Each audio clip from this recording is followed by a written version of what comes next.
Hey, I'm Kris Gemmell. Any questions?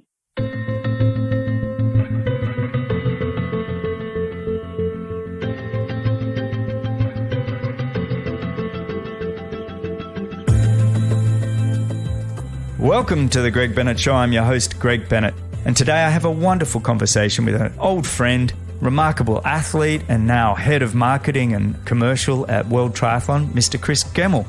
Kris really dissects what the World Triathlon is trying to do and looking after the sport as a whole and working with all the various arms and commercial entities, whether that be Super League and Professional Triathlete Organization or Ironman and everybody else, and how World Triathlon is to some degree the backbone of the sport and trying to, really figure out sustainability and viability of the sport going forward. And we also dissect Kris's own athletic career. I ask him some of his highlights and his fondest memories of his career. And I think you'd be pleasantly surprised to hear what his career highlights are, not what we expected.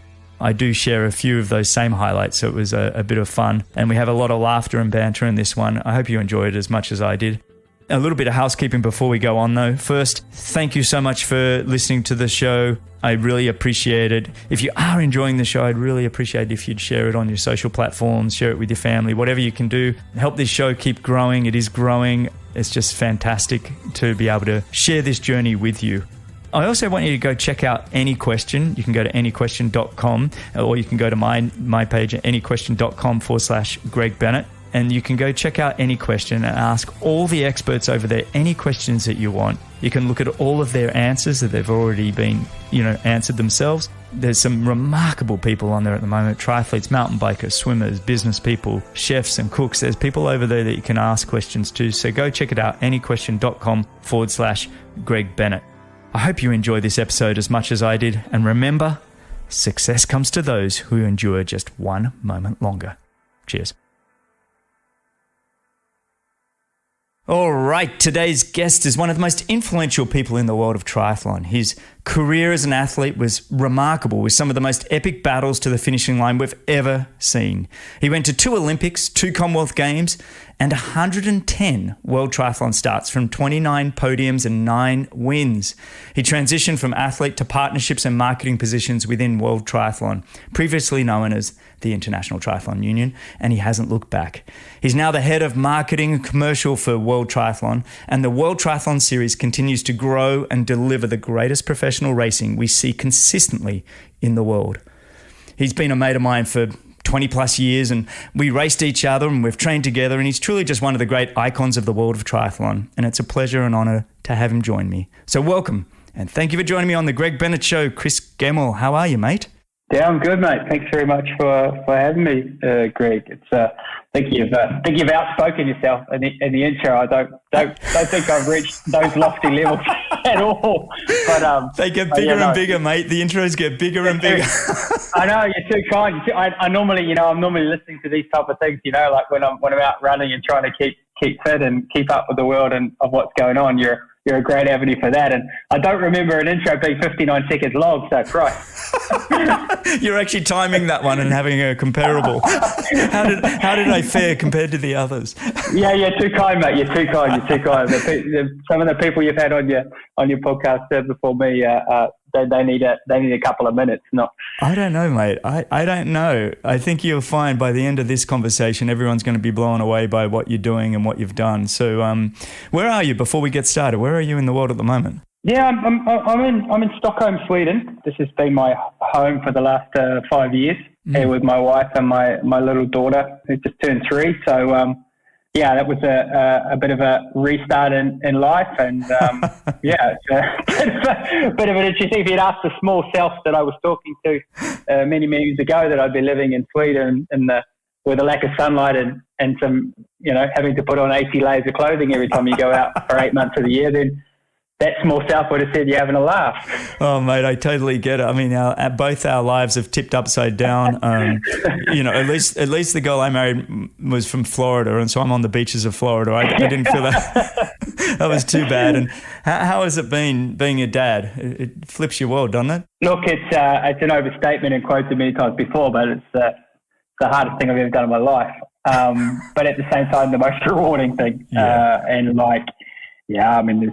I say to people, to be very frank, I say to people, I think I totally underappreciated and underloved my own parents to many moons of extent, because you just don't realize the effort that it requires, and the daily everything is just so cool, and but at the same time so dark, so hard, and you learn so much, and it's so happening so quickly. And I just didn't realize that that my mum and dad did all those things and were enabled me to do all the things I'm doing now. So I learned so much from them, and just appreciate them even more than I did before. So that's the beauty of it. That's really well said, isn't it? I mean, when you suddenly become a parent yourself, you're like, wow.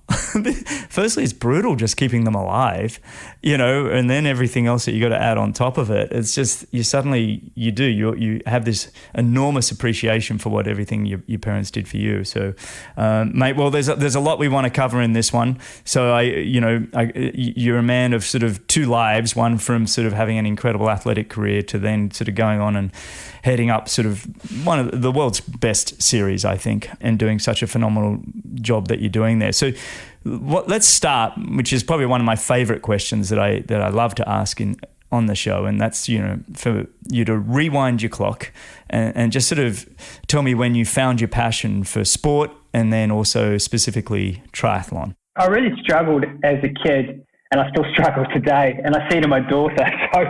So the chromosomes run strong, the DNA is really tight. I really struggle with a bit of ADHD, or whatever box you wanted to put me in, I guess, as a kid back in those days. Slightly autistic, that type of nature, really hard to keep my concentration, didn't want to do things for too long. They became boring, and I wanted to move on pretty quickly. And I think that was hugely difficult for my parents to deal with. And, I had two sisters, and they had to divide their time between all of us and not just focus their whole entire attention on me. But I was a little bit overbearing in that sense. So, just as a general trait, I think that's something that's always been in my veins. And I think that my dad and mum came to the conclusion that the easiest way to sort of deal with that energetic tendency of, A, not listening, or B, not responding to requests was to put me in every sink and sundry. And that normally happened after school, which means they got a little bit more time by themselves, and just stretched it all out. But and I'm being really candid. But at the same time, I fully get it now, as I mentioned before in the opening. Like, I fully understand. Like, you create these situations because you actually think you believe it's the right thing to do, and it's the best thing for your kids. And I definitely needed an outlet, and that sport was my outlet in that sense. I wasn't the smartest at school. I wasn't very interested at school. It sort of had a bit of disdain to it in the sense that, I was like, why do I have to be here? I wish I had that time back again. I would have looked at it very differently. But that was my perspective in terms of the early education system. And, I think I fitted more in sort of that mentality of like, I want to do what I want to do because I think I can do it better. So that was always a little bit hard when you're working in a school environment. And so from that perspective, I just found sport, and I found any sport I could possibly get my hands on, I was doing. And that's, I guess, the irony of the thing, where I ended up doing triathlon, which I guess was a sport that was born out of other sports. And you put as many as you possibly could into a combination, aside from decathlon. Probably was the natural trajectory for me. But when you were a rugby player at some point too, I remember we used to talk rugby. Rugby league, soccer, cricket. I gave it all a whirl, Tennis, I was half-assed at all of them. but it was better than the average, right? So then I progressed a little bit. That took a bit of time. That was really hard for me, as I mentioned, to focus on something because of, that side of my personality and character. So, and that became very difficult. So that, this triathlon idea of putting it all together, when I knew I could run and I knew I could ride a bike and I could somewhat learn to swim, I was pretty confident in that, then it all seemed to make sense. And when I look back on it, of course it makes sense. But at the time it was just I needed more and more and more things to do so that I could just like burn out that energy and, keep myself in a straight line. You're not my first guest on this show that's shared a very similar sort of upbringing and stories. I don't know if you heard Sebastian Kinley when he came on the show, multiple world champion, 70.3 and Ironman world champion. And he said, his parents didn't know what to do with him. He had all this energy, he couldn't concentrate, exactly, almost verbatim. And he said it came time when he was in the table tennis championships in his local town, and he lost in the final, and he threw the whole table. He got so upset that his parents were like, we got to do something more with him. And I think they kind of found the bike or triathlon or whatever it was. I can't remember the whole story. I have to go back and listen to it. And I said, well, who did you get beaten by? And he said, my brother. It's just like, I feel for these parents with you guys. I mean, I wasn't any better. I'm certainly not putting myself, but it's like this draw of triathlon for people that do have a lot of energy, that do need an outlet. And it tends to be, you go to the sport and you train for hours and hours, and it fatigues the kid finally that they actually come home and they're better people.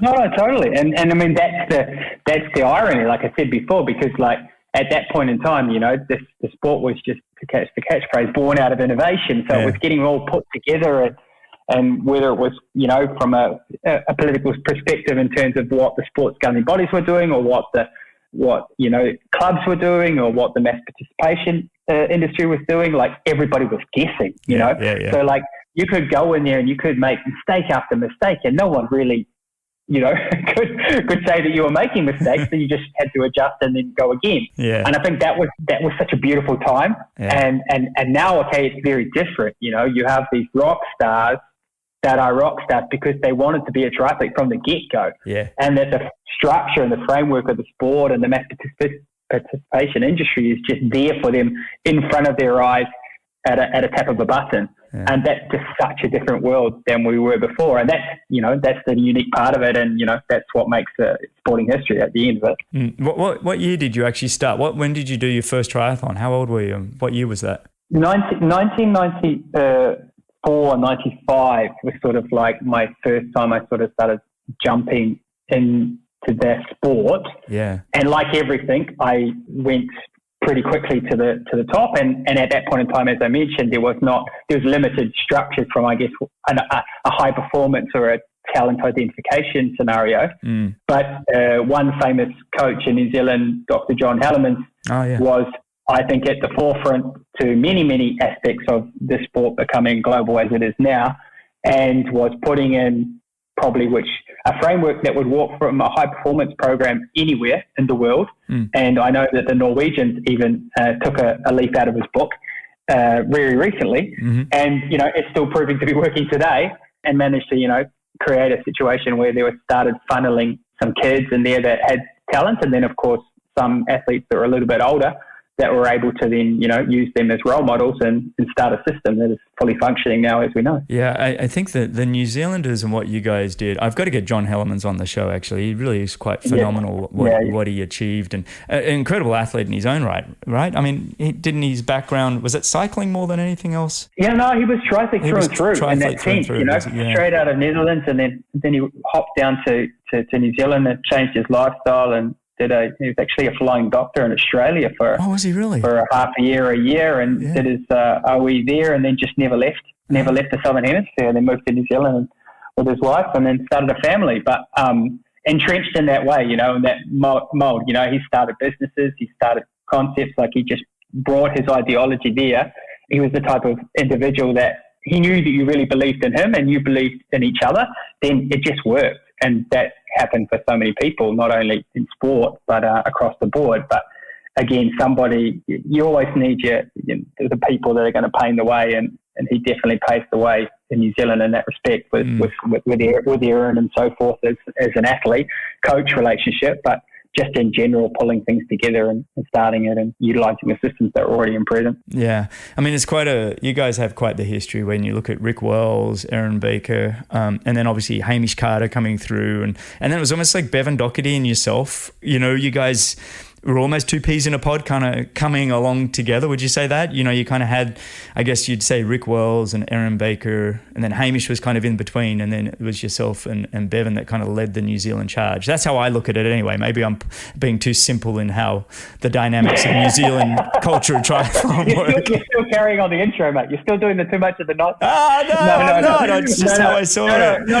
I think there was these eloquent moments in time, let's say, where like I could finger point a bunch of different people that changed the trajectory of the sport in New Zealand, let's say, but it was doing it because the systems were in place, and that's I guess why I'm somewhat involved in what I'm doing now, because it's never one person per se, but it always takes one person to want to lead and to want to do things, but then sit in the background and not necessarily do things and then want to be standing in front of everyone, knowing that they were the ones that changed the world. And I think there were a lot of people at that time that they did a lot of things and they just set this sport on the trajectory that it now is at.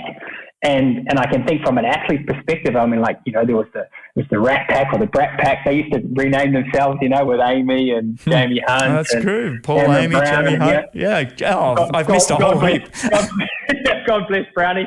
Still going. Still going. Brownie, what is he, 75 now? If I deleted everyone on my Instagram channel, he's the only bloke I would follow. It's just like, I just can't believe he's just a legend. He is, isn't he? I just can't even fathom doing that now anymore. It just feels like I would just break into a million pieces. But so there were their individuals, and then you had Jenny Rose, and like I said, Aaron Baker, and Evelyn Williamson, and of course you'll always miss out names. But I guess what I'm trying to say is that there's always this cascade of up and down and up and down. And the point is that when there's the down, it's not, in my opinion, because there's no one any good coming through. It's because the development pathways are maybe lacking some serious structure, or the feeding systems, whether it races or events or all of these types of things, they're not, shall we say, as prevalent as they were before, because there's been a change in direction. And so you don't have those you have these peaks and troughs, but they always happen, and you can't focus on the trough. You can't focus on the peak. You have to think about, okay, how do I deal with the troughs, and then you create the structures around that so that you have this gradual talent identification and gradual development within any high performance pathway, and then you have these amazing athletes coming through all the time. But I was just super lucky. It was a good time to come through and be a part of the sport that I think it just lighted it up. At that time around Athens, as you well know, being part of that race and what happened in Sydney, and being part of the Formula One series, and everything that was the St. George series, and these things. Like I have these conversations every day at the moment, as we're probably going to touch on with my friends at Super League, and about what we're going to do and how we're going to change the trajectory of the sport, and everything they've done to do that is fantastic. And I say to them, and the guys there know, because many of them are part of it, of course, Macca and so forth. We're not rewriting the book. No. we're just refiling it, and that's kind of cool, because it just goes to show how far advanced the Bray brothers, all these people, commercially speaking, that had a concept back then. How far, you talk about all these fintech things, and what happens, TikTok and Chinese companies selling for millions of dollars. These people were in the same, in my opinion, these people within our sport were in the same line. They were coming up with radical ideas that nobody could possibly imagine, creating a commercial opportunity out of it for entertainment so that people could enjoy the sport more and we could grow a bigger audience. And people were they just couldn't get it. No. And I don't blame them, but it was good. And it shows that it can be done. And that's what I think we have to focus on in the future. I love all of that. I think, when you think about, I'm a similar generation. I'm a couple of years older than you, but basically coming through, from that early to mid 90s, and the opportunities that we all had. Like you mentioned, the Bray brothers with the racing that they put on. And I remember when they signed the contract with Tui's Blue. And Tui's Blue were, beer company in Australia, and Tui's Blue was their light beer, whatever that meant. I don't know. Anyway, it's non-alcoholic now, mate. Yeah, well, I don't know what it was back then. Right. I think it was just a little bit less alcohol or something. Anyway, I remember they just had this huge check that they were given, and they put this series together. They didn't even know much about triathlon. They weren't hardcore triathletes. They were just like, well, what can we make for TV that'll be entertaining? Oh, why don't we grab triathlon and see if we can chop it up and make it into little sprint races, little between commercials. Can we put a race on? And then the athletes can rest while the commercial's on, and then we'll start another race. It was almost like purely, like you said, it was designed around television. And, for you and I, we turn up on a weekend, we get to have 3 mini races against the world's greatest athletes, Greg Walsh, Brad Bevan, whoever it was, and we get to race the very best 3 times on a weekend, and then a repeat, for 5 to 7 weekends over the, Australian, New Zealand summer. And then we go head off to the Northern Hemisphere to race the World Cup Series or whatever else we were going to go do. And I kind of look back. The other thing I want to touch on that you were talking about was these peaks and troughs that federations go through. Australia and New Zealand were doing really fantastic, and now we see more Europeans and the British and Norwegians. And a lot of it, I think it comes down to, and you can correct me if you've got a different opinion, is this ability to race and race often. And I feel like that's what's lacking a little bit when I look at Australia and New Zealand at the moment. They don't have the volume of races that they're getting to see in Europe. Would you agree?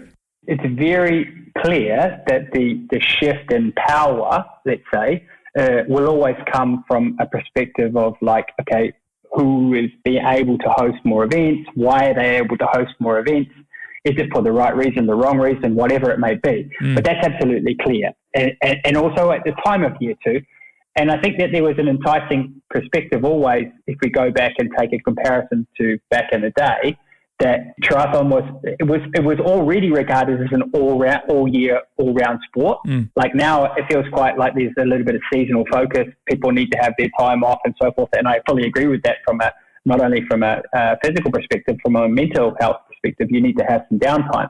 But even if you look all the way back, we had a series in the Southern Hemisphere in the summer, and then people then moved to the French Grand Prix and then Bundesliga, and then shifting into World Cup events throughout the year. And then you went back, you had, probably 3 or 4 weeks off, and then you were starting training again for the next summer series. So it was almost like it was a year round. And then you had tagged on the non-drafting events that started rolling in that were trying to grab that Olympic distance look and feel in America late in the summer as well.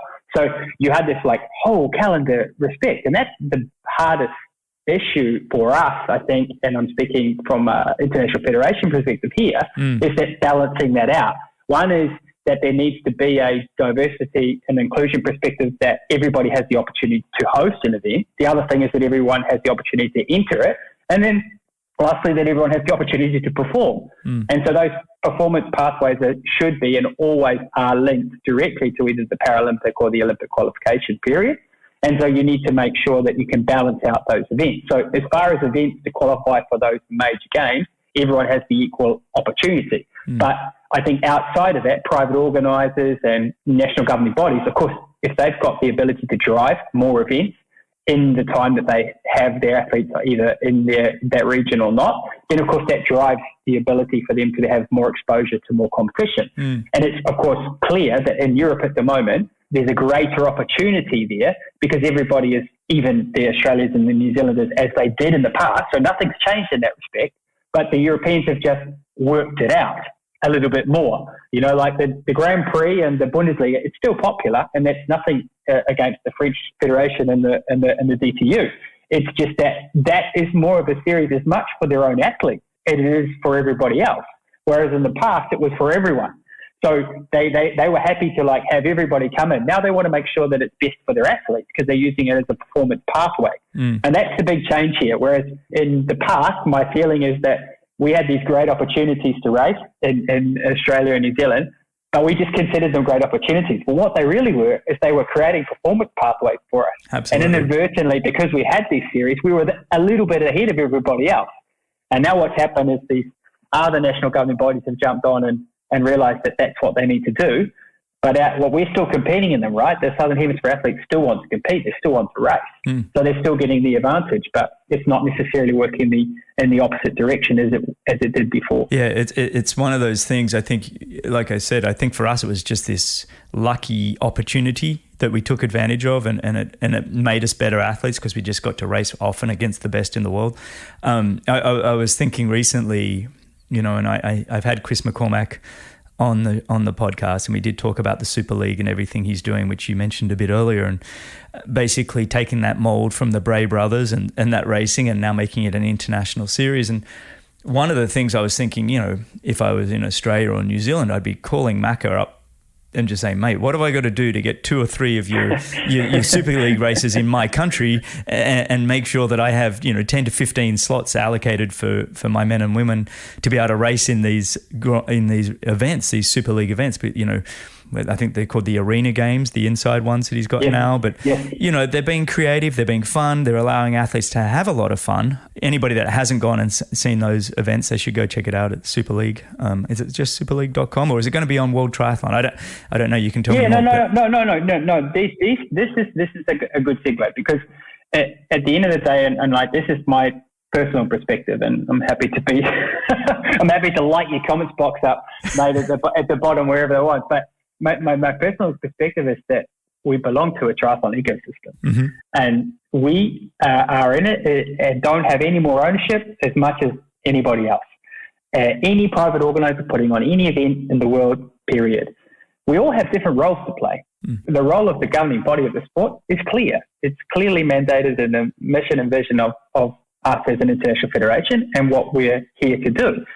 But at the moment, the ecosystem is essentially floating, and we're all static in our own little part.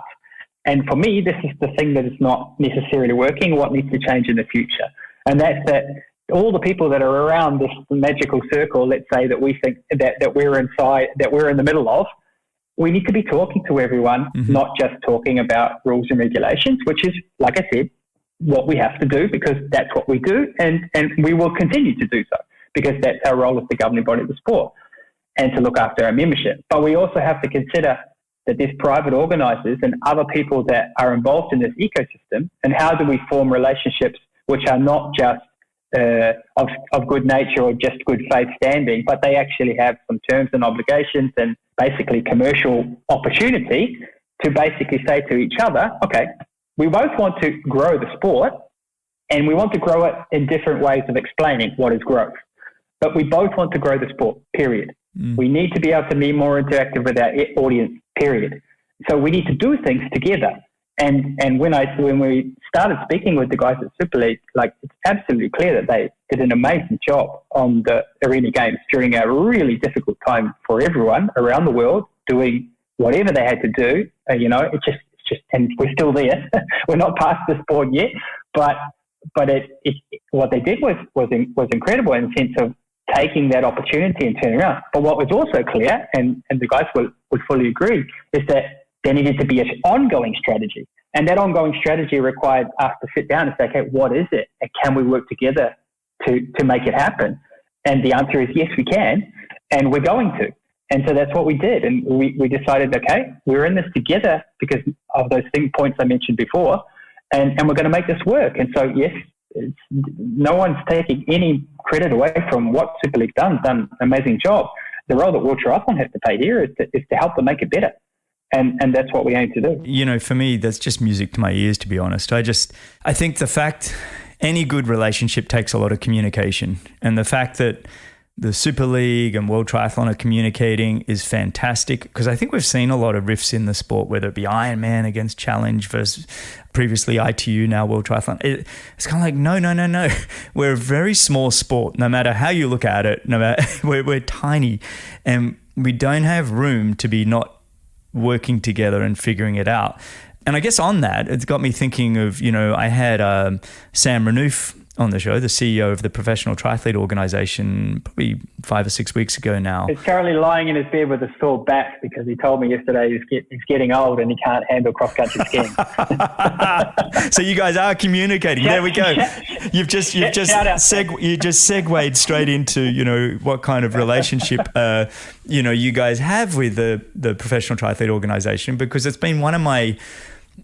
I would like to see World Triathlon and the Professional Triathlete Organisation have a closer relationship. I had Taylor Knibb, young American woman, done very, very well last year. Obviously, won the grand final in the World Series. She just had an amazing string of about 6 races in a row, and I think ended up finishing 4th in the PTO World Rankings, and did very well in the World. Anyway. Yes. But her events that she did in the World Triathlon Series didn't register with the Professional Triathlete Organisation. And I kind of felt like that was a bit of rubbish. I feel like, these events, whether it be Olympic Games or World Championships, should matter when you say you're a professional triathlete, and that's part of what the PTO should be about. So that was a little bit of a sting that I kind of felt we haven't quite figured out. And I'm interested on your thoughts, and if you had those conversations with Sam about how what you'd call the Olympic athletes, or what do you call them now? Short course athletes, Olympic athletes, can be rated in that. Well, no, you're right. And they're triathletes, Exactly. Exactly. And look, again, to state the obvious, that's what I was mentioning before about this ecosystem. Like, it's there, any great merger of any very high accredited number on an IPO list is the people are investing in it because they see the potential, because they're having these open communications about what the possibilities are for the future. Mm-hmm. And that is what has to start now, and that's what I've been trying to do. And I'm not the only one. There's some like-minded people out there now that are seeing that this is what has to happen. And there are other things that will continue to happen. And this is not the right or the wrong way, but this is, I think, an element that needs to have some focus and attention on it, which is that we don't necessarily need to recreate new wheels, excuse the pun, but there are already existing relationships here and potentially new partnerships that should be formulated in a different way for different reasons that will help grow the sport and bring the audience together and have a more collaborative way to having one voice amongst all triathletes out there. Yeah. And those points between how the PTO works and so forth, that's, like I said, that's for the PTO to do. But we as the International Federation, we're not here to tell everybody what they should and shouldn't do.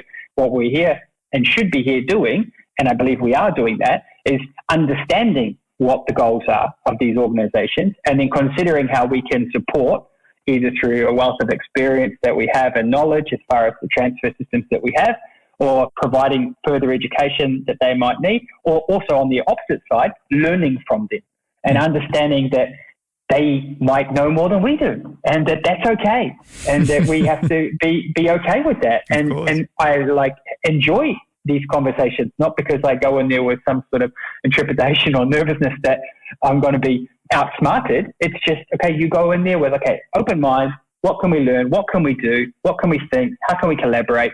Okay, that's a great idea. Let's work on it and let's see if it's possible. Mm-hmm. And this is something that I think is going to be becoming more prevalent going forward. And, part of the reason, another reason why, as much as I would have loved to see the International Triathlon Union stay around forever. I think there's great history. All the people that were involved in starting that, from Les McDonald and Lorraine Barnett, and, the names go on and on and on, as you know. We needed a refresh in that sense. Like, there will be something coming, and this is what it is. And we needed to say to the audience, okay, we're more than just this governing body. We mean more to the world of this swim, bike, and running audience. And so this is the brand voice we want to put out there. And that's been a big part of starting these and establishing these new potential opportunities within these existing partnerships we have already. I love the change, by the way.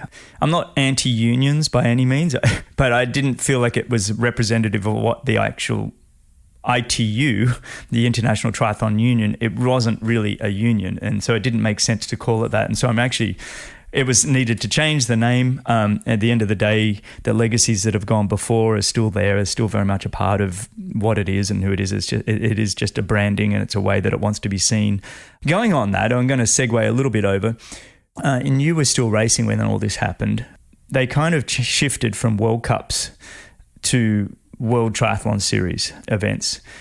And it felt to me at the time that we kind of lost a bit of history when we kind of said the World Triathlon Series events are the biggest and the best, and World Cups are now second tier. And I kind of felt like we we kind of took away from the Brad Bevans of the world and those that had such a history of winning World Cups. They didn't have World Triathlon Series events at the time, but immediately we said they're second tier events. And did you feel that there was a little bit of that it kind of, we swept that away, that we focused so heavily when we changed the name to World Triathlon Series events rather than World Cups? Yeah, I think, look, I guess I had my foot in both camps at that point in time. So a number of wins on the World Cup and podium, and then, heading into the World Triathlon Series and thinking, okay, this is super cool for the sport. And I think it was a change that had to happen at that time, as we mentioned before, with what the Bray brothers and so forth. I don't think we could have lived in that space much longer. I think that's very clear to me, being on the internal ropes of sport politics, let's say. You have to move all the time. If you get stuck a little bit, you get stereotyped really quickly within that audience, that political audience. So you have to be very, very nimble, very flexible. And I think this was a moment which was probably a risk, but one worth taking in that respect. I think maybe the way it was handled could have been handled differently in that sense, but okay, there's nothing you can do about that other than to say now it'll happen again. It'll happen again for sure. At some point in time, it'll happen again. And in some ways, it's already pivoting already with what we do with the series, where, look, we're not going to the biggest cities anymore. Not because the biggest cities don't want to host these events, because they don't think that they're financially good for their cities, but because the biggest cities in the world have got bigger problems than hosting a triathlon event. They've got major sustainability issues, major urban environmental issues to handle with their constituents. So they're not bycasting a bit of money to just host an international sporting event that has not a large carbon footprint, but has a footprint that requires a lot of organizational time and lead up in terms of delivering it. So I think the whole thing's changing, and what you get out of an event, from commercially speaking, from sponsorship to partnership to media rights and so forth, if it's a well-run, well-delivered event and it's happening in some place that you've never heard of before, versus if it's a well-run, delivered event and happening in the middle of London, then, from a commercial perspective, if you look down the budget line, there's always going to be a win if you go to the smaller place and then you manage to deliver the high quality event. But you have to find out where you want to be. And that's where we are at the moment. We've pivoted a little bit, that it's like, that's not our focus, that we're only going to go to tier 1 cities. And of course, we'd love to go to a tier 1 city. I'm not denying that. But I'm saying the door is open for tier 2 and tier 3 cities and below. And if you want to be a tier 4 city and you want to go into tier 3, then we're also want to have that conversation with you, because we believe that we can help you get there. And that's clear. Those relationships are super, super important. And again, using the PTO and Sam and the collaboration there as well. I mean, how many times did you race in Edmonton, Greg? I'm sure, 9, 10 times, maybe more. And we keep going back, right? And we keep going back, and now the PTO are there. We finished with the event there as the championship finals last year during COVID, after a delay in 2020, and that was the end of, shall we say, this tenure. But the legacy of the sport and what we have with the community and what the city know that this sport brings to its community, it lives on again, and it's part of that ecosystem I mentioned before. And now the PTO has got a major event there, and Super League might have a major event there in the future. Like this is what it's about for me. It's about connecting with an audience and a community in cities and building these legacy platforms that mean that the sport is going to be viable for a long, long time in the future, not only for short times. And that's the big change from before in 2009. And the product that Christian Turtzker and Absolute brought to the table was revolutionary in that sense. And we've all got a lot to thank for him getting it across the line and convincing the board that was the way to go. And not just myself, but like the current athletes today and the ones in past. But it'll happen again. It'll pivot again, and we'll have to make sure that the same things still happen. It's like you said earlier, the sport, whether it be in countries, it goes in peaks and flows and troughs, and it's like this. I really feel like now coming out of this COVID era is kind of, I feel like there's just so much as a professional athlete to put on your calendar now that you can be excited about. It's like if you're at the top of your game right now, you are looking at the World Triathlon Series, you are looking at the Super League, you're looking at the Professional Triathlete Organization, their big championship events. You have events like Clash Endurance, putting on big events in all the speedways around the US. You have Ironman still there, doing some great events, and Challenge, obviously. And there's more money. Like, I feel like you can actually make it now. If you're performing well and you're at the top of your game, between the PTO, the World Triathlon, I just think it's an exciting time to be an athlete coming into your form. Would you agree? This is another peak we're coming into? No, totally. And like as I mentioned again, and I know I keep reiterating this, but that's the role within this ecosystem that we all have this part to play in. Yeah. And like, it's the biggest challenge here is like organizing a calendar. And the sport director at World Triathlon, Sergei Marcus, does his head in to try to get it, because it's not for us to say, okay, these events are on this weekend and no one else can host events. There's no rightful passage there. Everybody has to communicate to try to make it work so that all the athletes have the opportunity, as I mentioned, to do the events that they possibly can. But the success of this is not that whether or not we want to curve more people coming in. It's that the ones that are there can stay and can coexist and can continue to grow. That's the measure of the success of the collaboration, not that we're necessarily ponying up with one or the other and profiteering it, because we need to make sure that there's a space for everyone somehow, and that all events are sustainable and viable, and everyone can continue to obviously grow the curve in a way which is manageable. The moment that it gets out of control, or the pendulum swims from one point to the next, that's when, you create some issues. And for us, like, if it means, okay, 5 years ago, there was no triathlon necessarily hosting of international events in Morocco, per se. And then all of a sudden, after a period of time, we do an amount of investment there from our perspective in terms of development pathways within the Continental Confederation. I'm being very granular here, but this is the reality. Then after that's set up, then it's not for World Triathlon to keep staying in there and keep trying to monopolize it. It's okay. Now the governing bodies there within Africa, it's your role to do that and to work with your membership, not for us to, carry on that perspective, because now we have to go do some more work somewhere else and we have to keep moving. But then, of course, you have to understand, national governing bodies, that these private organisers will come because now everything's set up, and of course they will want to host events there. They didn't want to host events before because you couldn't. Now that you can, now you have an opportunity commercially to work with them.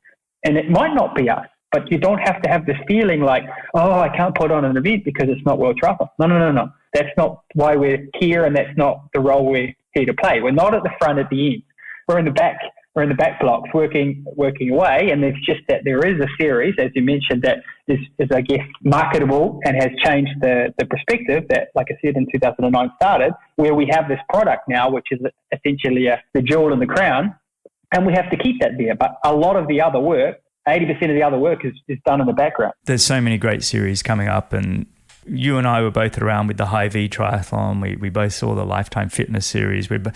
We see these events, these series come along, and I almost feel like there's a bit of a 7-year itch that goes on with most of them. And I've always been an advocate for when something really amazing comes on, jump on board as quick as you can and enjoy it as much as you can. But you said then, having something that's, sustainable and viable. When you think of World Triathlon's role in helping these potential series be sustainable and viable, how do you do that? What do you mean by that? So I guess let's take the Arena Games as a perfect example, and I'm speaking on behalf of the guys, but I'm sure that I could share some perspective there, and that regard. And it's like, of course, there was an amazing product. It was so cool, and I just really, really loved it. But okay, we don't have 20 lane pools or 30 lane pools or 50 lane pools. So there had to be some sort of a pivot to how can we make this more so that more athletes have the opportunity to come, because look, let's face it, if we're going to take it all the way to where we want to take it, and it can potentially be something that is classified as the esport scenario, and we get into the Olympic movement and they're pushing really hard, then of course we have to have a product that more than 10 people can enter. or that more than 15 people can have an invite to. So we had to create a system where we could think about how we could develop the product sideways rather than just continually stream it from the middle, and it just become more and more equitable from that perspective. It was almost like sitting down and saying, okay, how do we work this where we get more national governing bodies involved, we get more host cities involved, we get more opportunity to be agnostic in terms of the bid documents and the way that this event will work in the future.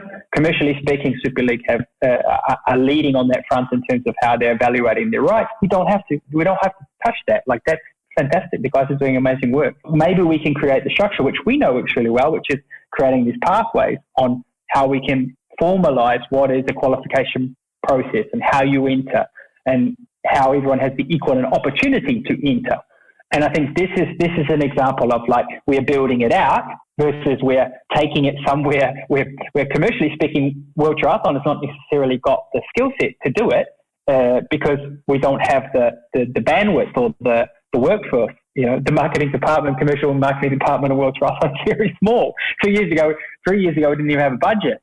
So, it's a complete pivot, as I mentioned, in terms of thinking, because the rights of the World Triathlon Championship Series is now with World Triathlon, whereas before it was with the commercial partner. We now have those, which means we have to deliver them to our partners and our stakeholders and our members. And same thing with these existing partnerships that are now blossoming into not only a standing agreement of support and creating knowledge and a transfer of knowledge from an operational perspective, but looking at opportunities to create additional revenue streams so that we can grow the sport and connect with our audience more clearly. And so there, of course, we need to be able to get help and assistance. And we have these people out there that are set up like that, like a business, very clear, like a business. We're not a business. We're a non-for-profit organization, but we can have a business mindset. We can have a business attitude. We can talk to our partners and say, share us your knowledge because we know you have it. And this is just a different approach. Yeah.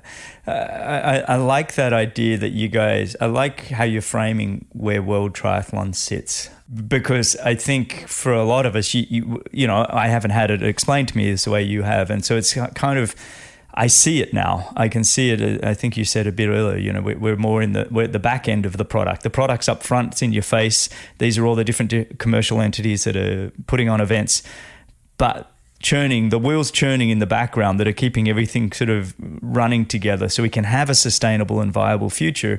World Triathlon's going to pick up that in the background. And I think that's a refreshing way to look at it, because I think, you know, like I said, I'm excited about the future of all these events. I hope Super League's around for a long time. I hope the PTO's around for a long time. Even events like, you know, Clash Endurance, like I mentioned, you know, there's a lot. They're going to be around forever. They're going to be around forever, Greg. You know what I mean? Like, that's the goal. That's right? the goal. I like that. Around for a long time. It's like, okay. I reframe it. Yeah. I'm selling myself short. It's going to be around forever. Yeah. and yourself, you know, like you're a product.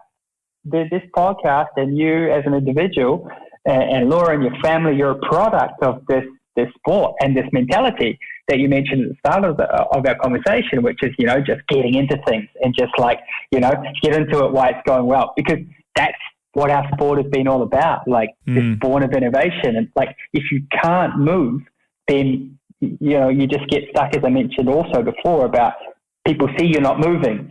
So everyone might say, and you know, this rumor mill is circling all the time, which is another fantastic part about anything that goes along around in this world.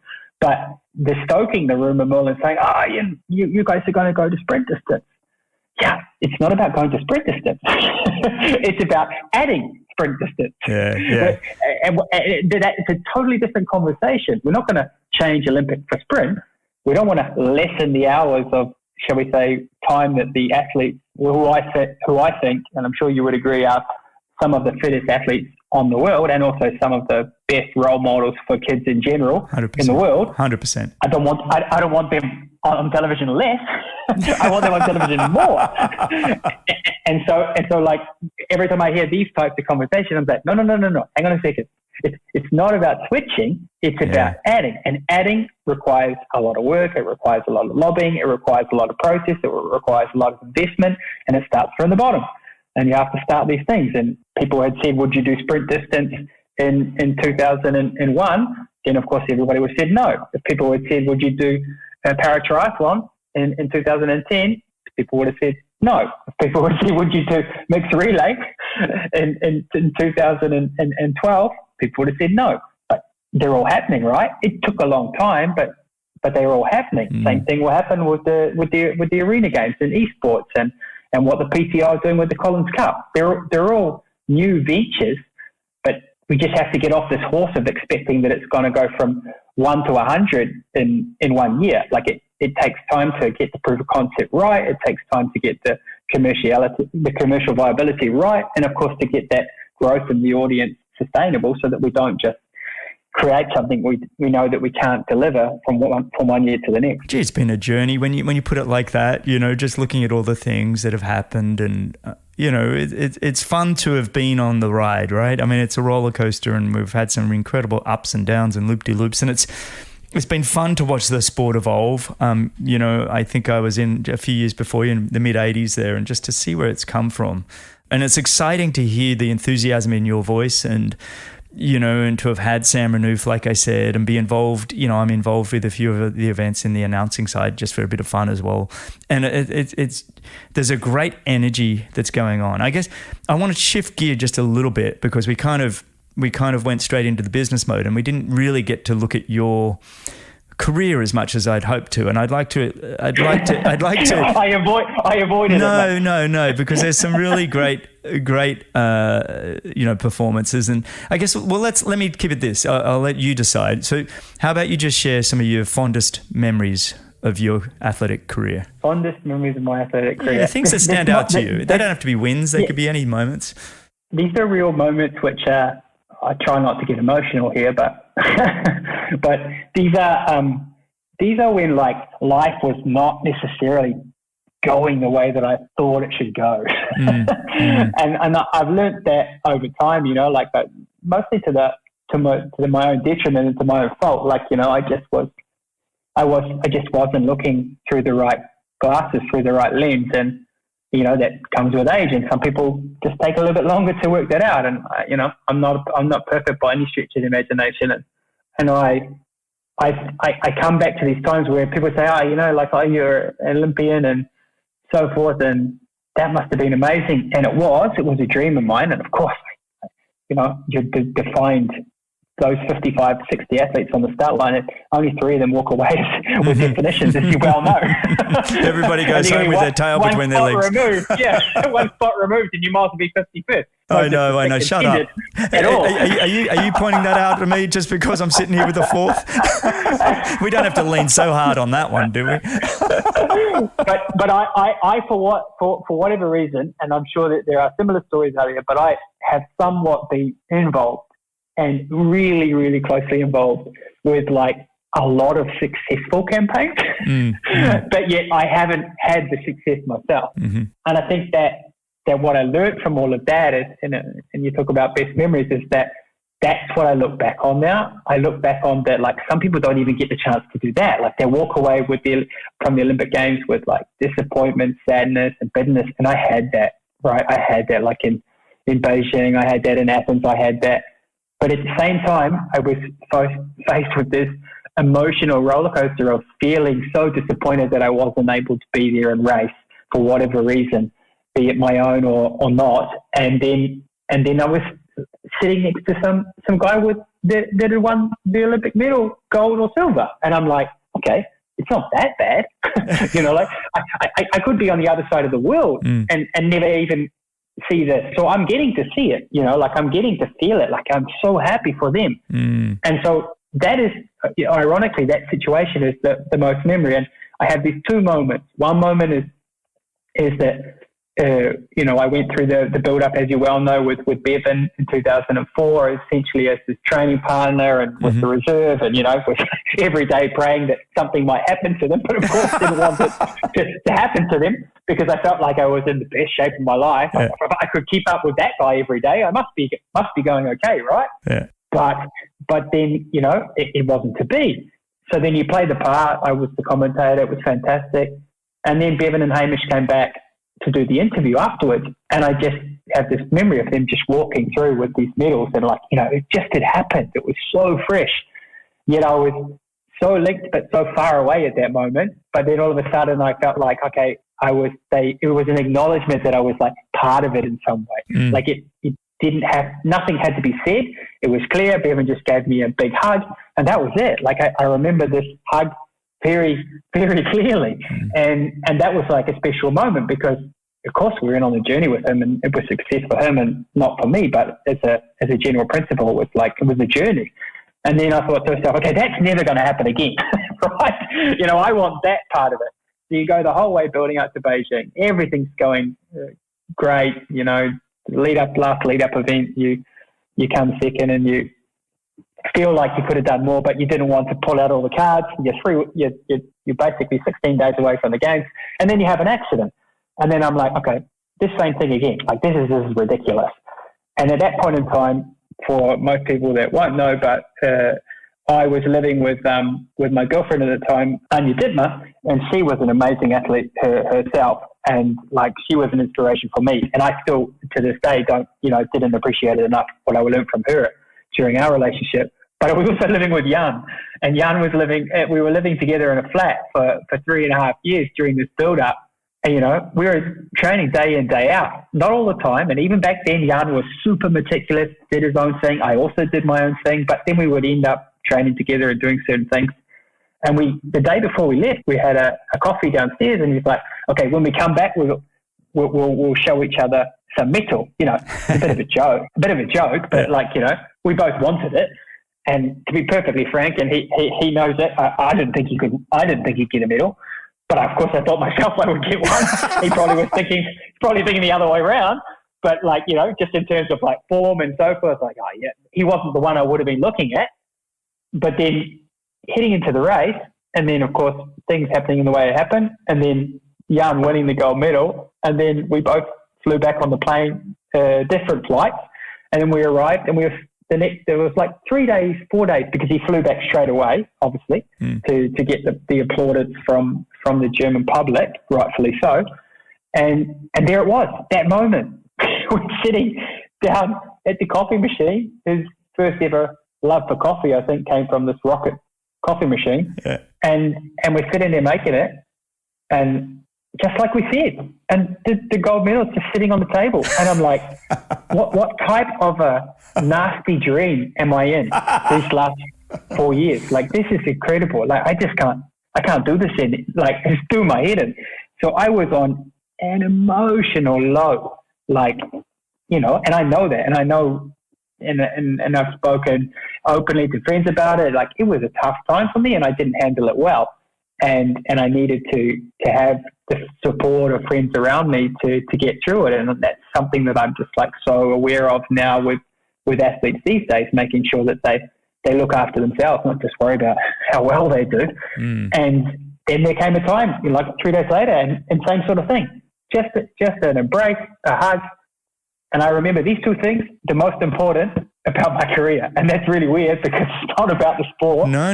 Or the moment. It's about these lowest points where all of a sudden the people and the relationships that you met through the sport, they actually got me out of it. And I got a text from my coach at the time, John Hellemans, and he was sitting in a Jaguar, a really old Jaguar, which he'd spent a bit of money on and purchased. It had a sunroof, and someone had taken a photo of him popping out the top of the sunroof, and he had his fingers in the air waving with expletives saying, "Get stuffed Olympics." I mean, stuffed is not the word he used, but I'm using that one on the podcast.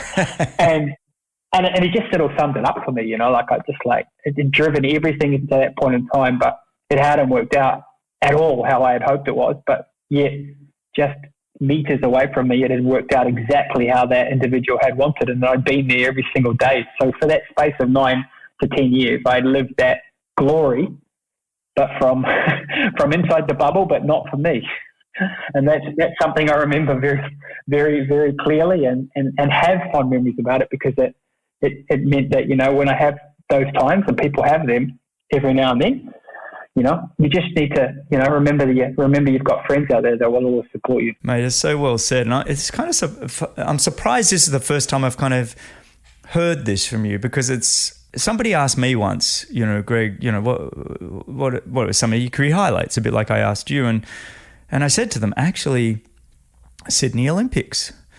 And I said, because it was the most bittersweet time in my life. I said, I was left off, a bit like your story. I was left off the team. It was a bit of a bit of court battle and everything else. And then a young friend of mine, who was almost like my younger brother, said, hey, Greg, why don't you help me prepare and come over to Canada and help me get ready for the games? And long story short, that was Simon Whitfield. And he went off to win the Olympic gold. It was his first big win. I'm sitting in the stands as a reserve, as you were, in Athens. And he comes off the dais, and he actually had the gold medal. And this is before 9/11, so they could be a bit more free when they got off the dais. And he ran up to the stadium where I was and put the medal around the neck and said, "This is yours." And it was like that brotherly love, like you had with Bevan, and Hamish. I'm sure that you trained with and were a part of that journey. And for me, it was such a career highlight. It wasn't my win. It wasn't the final outcome wasn't mine, but the journey was mine. And I think hindsight's so great for where we're at now that you realize the destination's only a little tiny piece of it, but the journey of getting to where you want to get to is the really special thing that you got to have. You and Bevan, I remember you guys training in Victoria, Canada, and you guys were brothers in arms. You were side by side in everything you did. And not just that camp. I mean, you guys were side by side forever, which makes that, can I segue over to the YouTube? 9.2 million views. Anybody that hasn't seen the sprint with Kris Gemmell and Bevan Docherty, 2005 New Plymouth World Cup, go check it out. 9.2 million views on YouTube. It is one of the all-time sprints, but it's also between two of the closest brothers in arms we've seen in our sport that sort of went at each other, trained together, and just that was just a really. I had to make sure we mentioned that. I know you came second.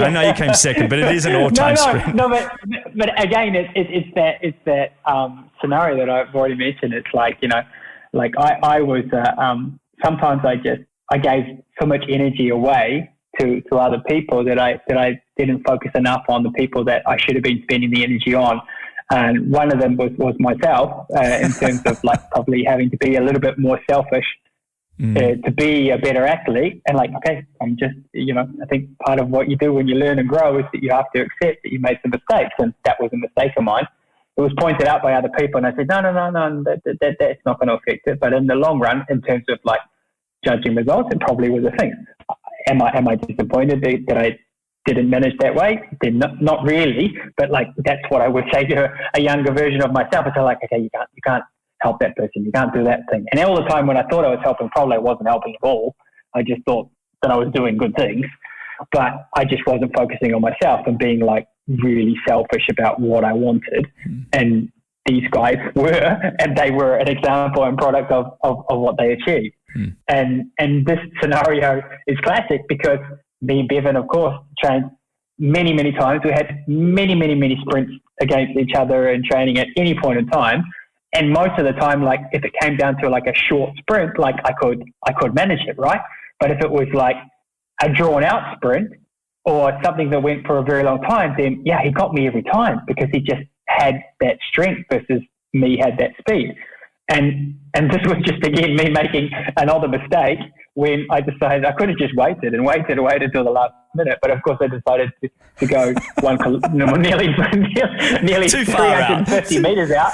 Yeah, 350 meters out instead of waiting until the last 100 meters like what he did when the blue carpet started. No, I loved it, mate. I just got rolled. I loved it. But there's even better story, back end story to that one is that I think that there's some special athletes out there they have this innate ability, which is here's my health disclaimer, which is that they just have the ability to the switch goes on. Okay, you have to slow down now, son. You have to slow down now, lady. Excuse me, miss. You have to slow down. Excuse me. And you do, right? Your body it has an override, it's not built to do that. But there's an electrical circuit that's present in some that they just override it. I mean, Ali Brownlee is a case in point, the ability to just go deeper than everybody else. And Christian has that as well, right? as of recent, and Flora has that, and all the greats in the past have had it. And what I think is classic is like, I never really felt like I had that. I always felt like, okay, when it got too hard, I always like backed off a little bit. Or when I won races, I could have gone harder. I always crossed the line and felt so, quite fresh because it was a really good day, right? I never really got to the point where I won a race and fell over or can't remember the last 500 meters. Yeah. But that race is the only race that I was lying on the medical table afterwards and receiving thing, and my dad was there. He said to me that I said to him, "Well, like, how did you do?" And I said, "How was that, Dad?" That was great because it was at home, as most people might not realise. It was in New Zealand, and that was pretty big at the time. And I said, "How was that? Winning a race at home? That's so cool." And Dad was like standing there. He's like, "You didn't win, mate." And I was like looking at him, and I was half passed out. I was like, "Yeah, what are you talking about?" Of course I won, I was miles ahead. Wow. Wow. Miles ahead. So, I just went too deep and just didn't even remember what happened. That's awesome. See, those are great memories to have too. I also, one of the joys I have in doing this show is the homework and doing, my homework to talk to you today was to basically look at cool, past videos of races and everything else and go through results. And so it was a real joy to come across some of these ones. And what I actually was, when I looked at your race, you won the World Cup in Rhodes, and you got away. Announcing the person behind me. You got away with a very young Alistair Brownlee, who ends up going to win, two Olympic golds in 2012 and 2016. And this was way back in 2007. You won that race. You outran him.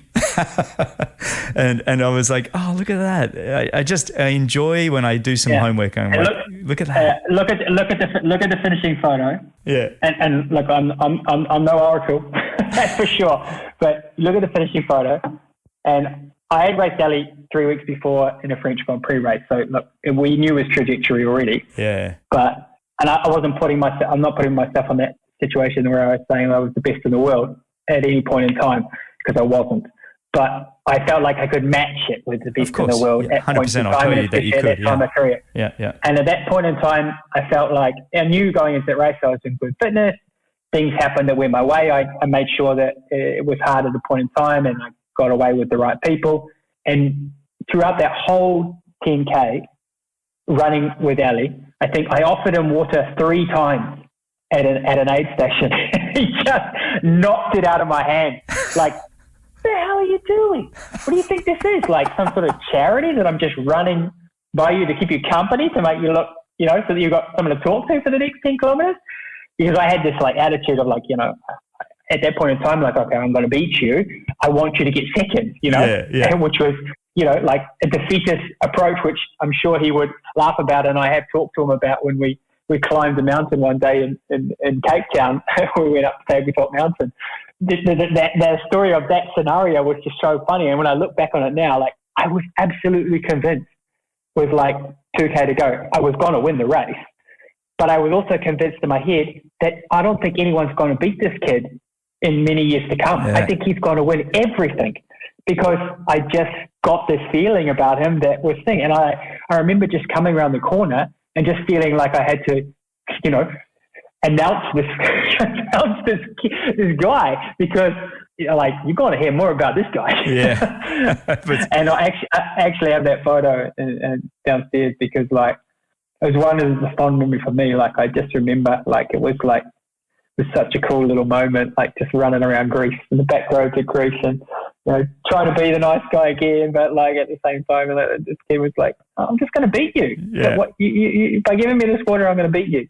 And in the end, he didn't beat me, but he beat me more times than I even got close to him. Yeah, just that raw competitiveness, right? He was a young kid at that point, but he didn't want handouts. He didn't want water. He's there to smash you. There was like this inner belief. He described it on the show once. He said it wasn't confidence. There was a deep inner belief. Oh, it's a mentality. Yeah. It's a winning mentality. Yeah. And that is like that high performance model where you see, and The greats have it, and they will continue to have it. And, you know, and look at what Christian's doing in that regard, or what he did this year. And that's not to take anything away from Gustav or what Flora's done, which I think is just Flora, next level. Unbelievable. If I'm going to be really honest, which I think is next level, because she's diverse across the board, not only distances, but like, you know, with exterior and short. You know, she came to Montreal and she raced the eliminator format. Then she went and did the grand final at Olympic distance, and then she went to Super League and did and she won all of them every single time. And even Christian is jumping around a distance, but not necessarily winning in Super League, because he was focusing his attention, rightfully so, on doing the other things proper. But what I'm saying is they go in there with just this winning mentality, a group behind them which has been solely focused on achieving that high performance values and those high performance goals. That's the role of the people around them. That's the role of that network, and that's why longer distance and you know, I think it's not arguable in that sense. It's becoming more fast. It's becoming faster. It's becoming more competitive, because the athletes that are moving there or going through that pathway are coming from a environment and culture that has a performance and development education system around it from the get-go, because these are now being established. As I mentioned, in the backside of everything that's going on, these pathways are being created. So then they pop out at the end, and yes, Christian goes to Cozumel with 4 people, a massage therapist and a sports scientist and whatever. I'm not saying he had 4 people there, but in terms of like he had a group of people there. Jan doesn't go anywhere by himself. You know, it's not that I'm here just for fun and shits and giggles, right? I'm here because this is a serious job. It is my profession. I come from the high performance culture, and I'm not taking a backward step. I'm going to do everything to make sure that I can deliver on the day. And that's super, I think, something that's like so going to be the trajectory is just going to continue going like that, because more and more athletes will move from this high performance culture that they've been involved in, and then move into the longer distances, or come from Super League and come into the sport quicker because they get into the shorter distances. So you know, this mentality of high performance is just going out to the left and out to the right, and everyone's just getting all the races are getting more competitive, and it's becoming more of an entertainment across the board.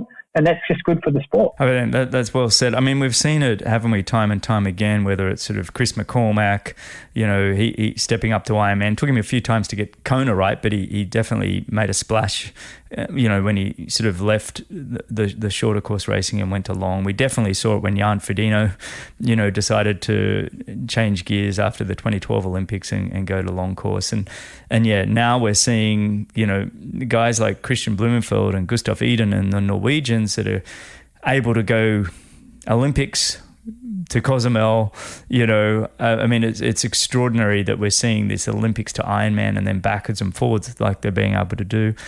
You mentioned Flora Duffy. It's one of those, I don't think we celebrate Flora quite enough. I've had her on the show, and I certainly did celebrate her, but I think in general... Because Flora doesn't celebrate Flora. No, exactly. She's not out there. As much as people would like her to celebrate. And that's why she's lovely and endearing, because Flora just wants to be Flora. Yeah. I don't know, you know, like I love it a bit in that regard, like, and everyone has the opportunity and right to be who they want to be.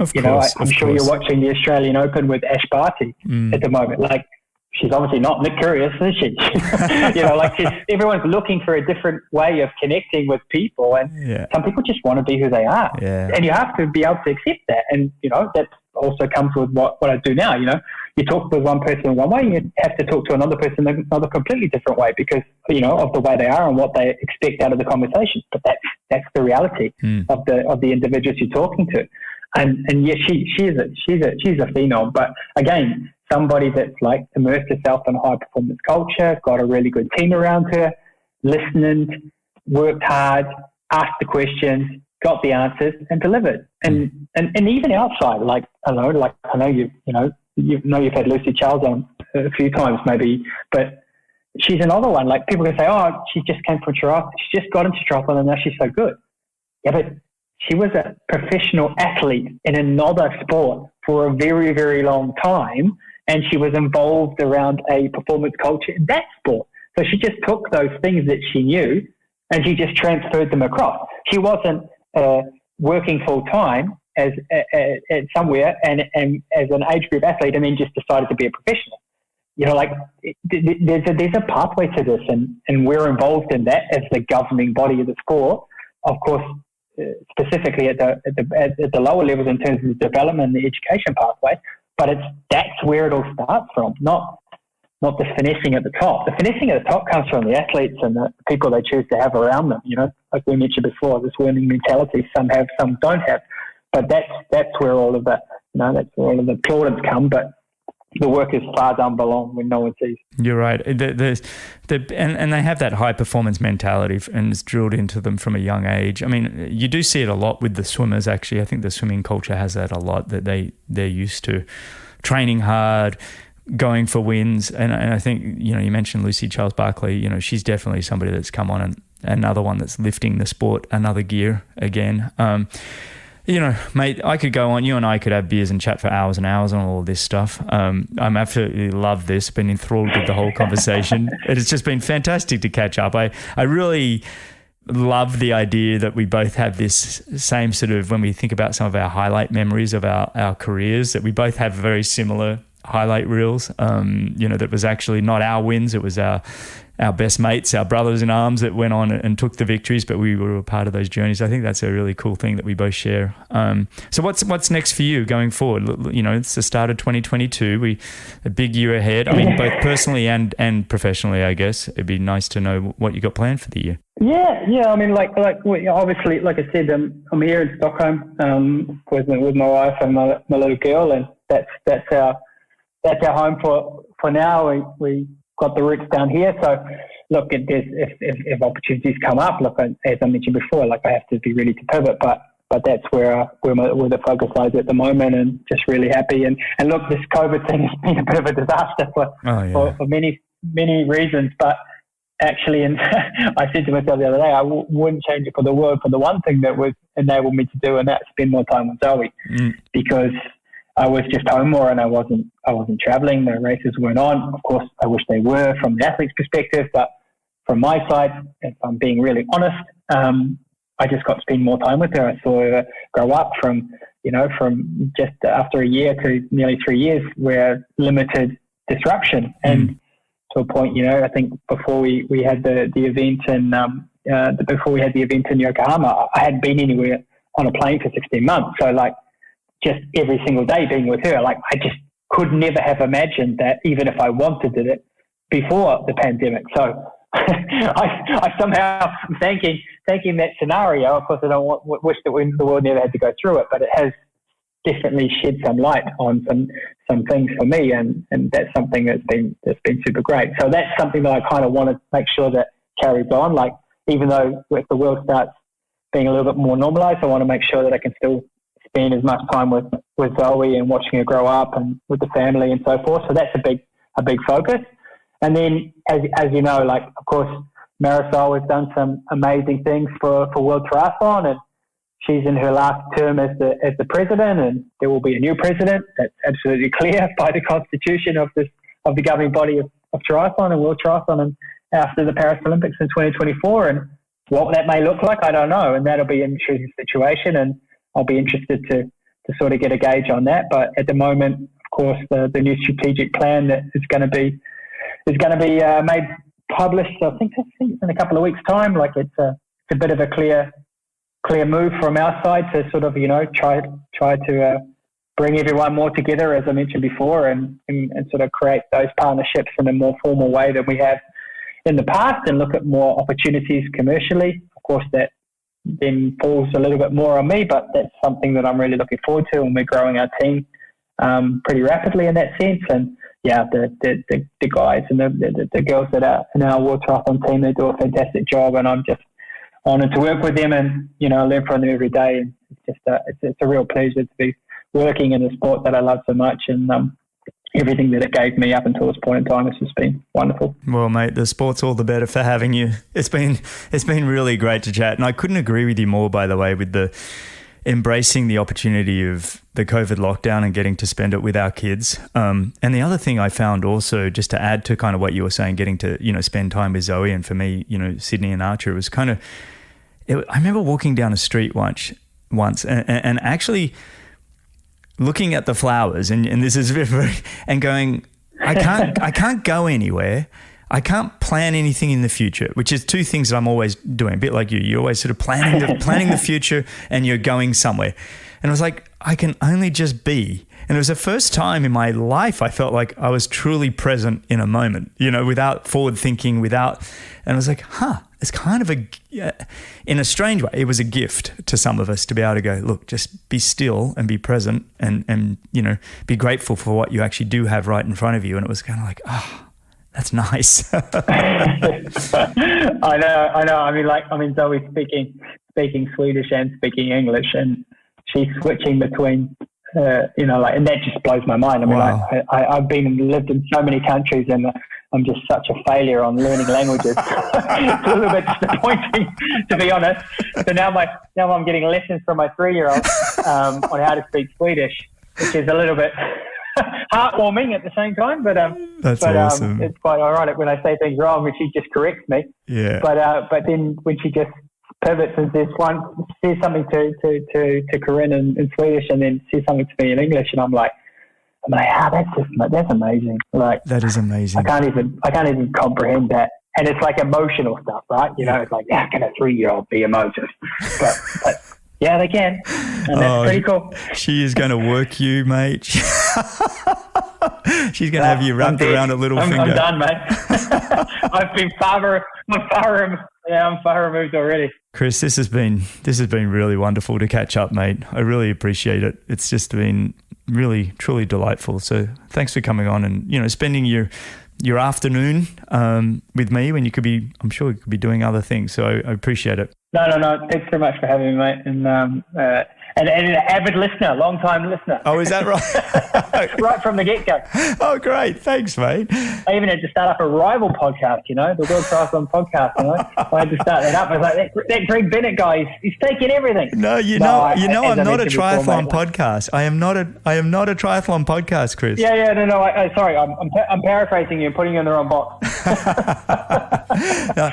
I'm kind of like the low-hanging fruit has been triathlon, no doubt. Triathletes and all my mates are the world's greatest triathletes. So I was kind of like, well, I'll start there. Mate, fantastic. I'm sure it will continue, and I really enjoy listening and immersing ourselves in any type of the content. That's just what everybody loves to do. So I learned so much from that, things that I never even knew I would have known. So I really appreciate you putting your time into that, mate. It's been great for the sport and great for all of the friends around. Oh, cheers, buddy. I appreciate that so much. And everybody for listening, thank you so much for listening. You can find all the show notes, timestamps, links and coupon codes and everything at bennettendurance.com/media. Thanks a lot for listening. If you enjoyed the show, your support would truly be appreciated. You can visit the Patreon page, or you can subscribe with your podcast app of choice. Don't miss the next episode, so subscribe and be notified. For show notes, if you want to know more, please visit bennettendurance.com. I'm Phil Liggett, and on behalf of Greg Bennett, here's to the next time, and I hope you will join Greg again very soon.